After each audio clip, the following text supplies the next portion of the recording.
Louvado seja nosso Senhor Jesus Cristo, para sempre seja louvado. Sou o Frei Alberto, está começando aí o Evangelho do dia, né? Desse dia 30 de abril, último dia do mês de abril. E amanhã teremos aí o primeiro dia de maio, feriado, não é? Primeiro dia de maio, mas é domingo, né? Mas importante que iremos amanhã celebrar o Dia do Trabalhador, o Dia do Trabalho, trabalhador, daquele que constrói o Brasil que nós sonhamos, né? E todos nós somos trabalhadores, pode ter certeza disso. Nesse dia 30, sábado, nós teremos o Evangelho de João 6, de 16 a 21. Eu vou anunciar aqui para todos. O Senhor esteja convosco, Ele está no meio de nós.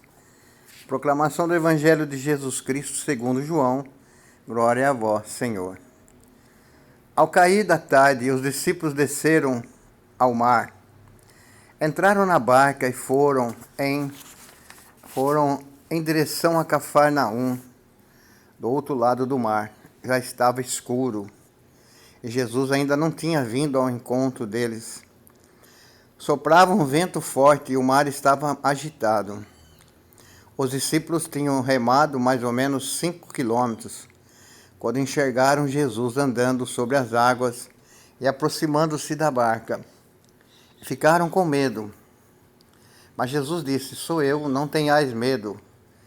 Quiseram então recolher Jesus na barca, mas imediatamente a barca chegou à margem para onde estavam indo. Palavra da salvação. Glória a vós, Senhor. Para mim sempre tem esse aspecto, o mar, né? O mar agitado, o mar bravio, né? Os discípulos no mar, remando seus barcos, dá a impressão do desconhecido, né? A vastidão do mar, me dá a impressão, sem análise de símbolo nenhum, a impressão que eu tenho é do desconhecido, da imensidão, né? Da missão, que podemos ver a partir do mar, do desconhecido, também dos perigos, né? que podem estar escondidos nesse mar, nessa missão. E eles estavam remando no mar, entraram na barca e foram em direção a Cafarnaum.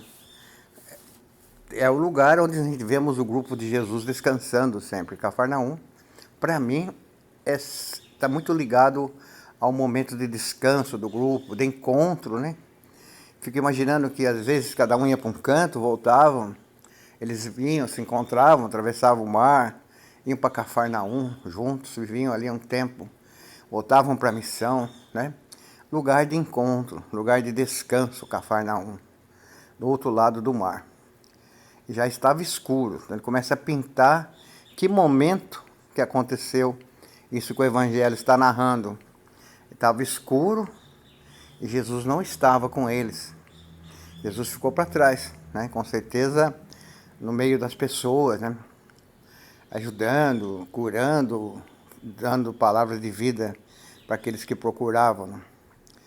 Diz o Evangelho: soprava um vento forte, também é um outro símbolo aqui. Mar, vastidão do mar, desconhecido, lugar de perigo, soprava um vento forte.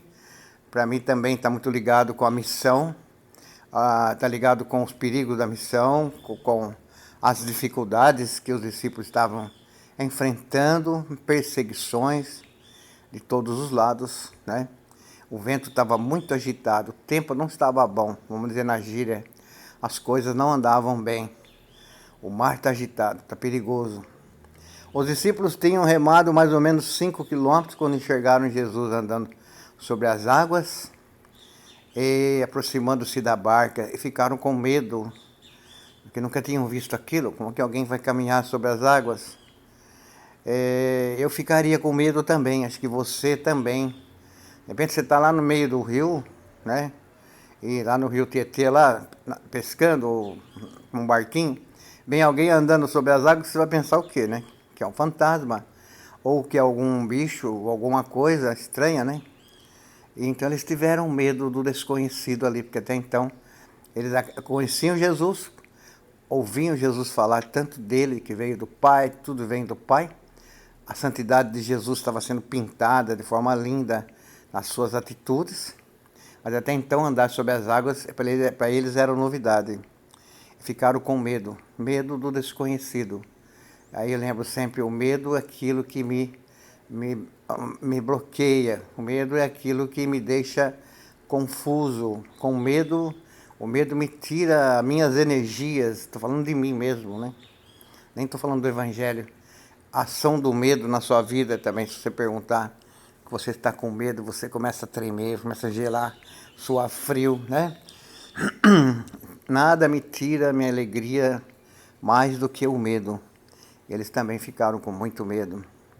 Quiseram então recolher Jesus numa barca, mas estava chegando no outro lado e não foi preciso, né? Mas veja que interessante esse evangelho. Jesus que vai ao encontro deles numa situação difícil, uma situação de desespero, uma situação, aquela vastidão de água, vai ao encontro deles num momento de crise mais profunda, né, do que eles já tinham visto até então.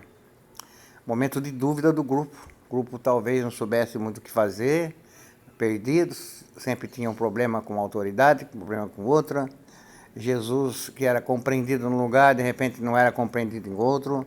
Eles eram tocados, veja os Atos dos Apóstolos depois da ressurreição de Cristo. Eles iam para um lado e iam para o outro.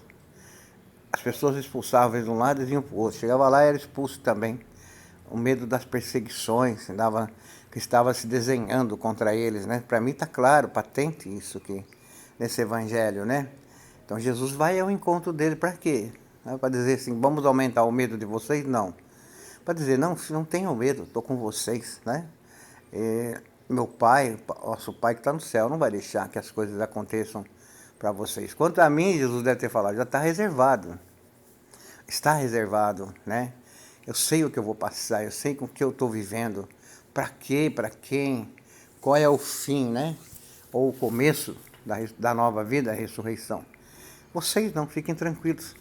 Estou com vocês, não vos abandono, estou aqui. Animem-se, né? Continuem remando. E é uma mensagem para nós também. Não tenham medo, né? Alberto, apesar das grandes dificuldades, não tenha medo. Dona Maria também, João, fulano, frei, padre, religiosos, religiosas, pai de família. Não tenham medo dos dias atuais, dos momentos atuais. Eu, Jesus, estou no meio de vocês para ajudar a apaziguar esse medo, essa tempestade.